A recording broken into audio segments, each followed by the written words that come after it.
अन्य समाचारो જોઈએ નવસારીથી જ્યાં વાસ્તામાં ધારાસભ્ય આનંદ પટેલે મોટું નિવેદન આપ્યું છે। આનંદ પટેલે કોંગ્રેસ છોડવાની ચીમકી આપતા રાજકીય હલચલ મચી છે। કોંગ્રેસ આદિવાસીઓ સાથે અન્યાય કરશે તો તેઓ પાર્ટી છોડી દેશે।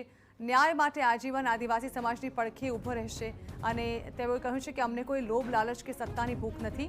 અમારું એકમાત્ર લક્ષ્ય સમાજની સેવા કરવાનું છે।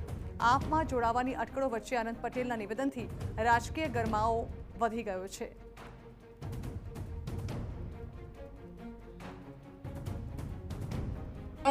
દિવસોમાં જ્યારે જ્યારે અન્યાય થશે, અન્યાયની સામે ન્યાય મેળવવા માટે આ તમારો ભાઈ, તમારો દીકરો તમારી સાથે છે, સાથે રહેશે અને સાથે હર છેલ્લા શ્વાસ સુધી સાથે રહેશે।